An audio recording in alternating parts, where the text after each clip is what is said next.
पुणे शहर आणि परिसरात चेन स्नॅचिंग, घरफोड्या आणि वाहन चोरी करणाऱ्या आंतरराज्य टोळीचा सराईत गुन्हेगारांना पुणे पोलिसांनी अटक केली आहे। 1,40,00,000 मुद्देमाल हस्तगत करण्यात आलाय। जफर इराणी आणि अमजद पठाण अशी 2 आरोपींची नावे आहेत। त्यांच्या अटकेनंतर पुण्यातील 51 गुन्हे उघड करण्यात पोलिसांना यश आलंय। या दोघांकडून सोन्या चांदीच्या दागिन्यांसह परकीय चलन, 3 दुचाकी, 4 चारचाकी वाहनं, काही हत्यारं, कटर मशीन, विविध कंपन्यांचे 6 मोबाईल, सिम कार्ड्स अशा अनेक वस्तू ताब्यात घेण्यात आल्यात। चोरीच्या पैशातून या दोघांनी दौंडजवळ एक फार्म हाऊस विकत घेतल्याचंही उघड झालंय।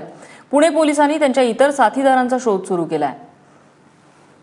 त्याच्याकडनं काही चोरीची गाडी आणि इतर मुद्देमाल आम्ही जप्त केला त्या दिवशी आणि त्याला कोंढवा पोलीस स्टेशनच्या 392 चेन स्नॅचिंगच्या गुन्ह्यामध्ये त्याला अटक करण्यात आली। पुढील तपासामध्ये त्याच्याकडनं हा सर्व मुद्देमाल आम्ही जप्त केलेला आहे। यामध्ये जवळपास 18 चेन स्नॅचिंगचे गुन्हे, 18 पोलीस आहे किंवा इतर कारणाने बतावणी देऊन हातचालकी करून जी फसवणूक करतात लोकांची ते गुन्हे, त्याचबरोबर घरफोडीचे 5, वाहन चोरीचा 1 आणि इतर 9 असे एकूण 51 गुन्हे अद्याप सध्यापर्यंत त्यांनी त्याच्याकडनं डिटेक्ट झालेले आहे।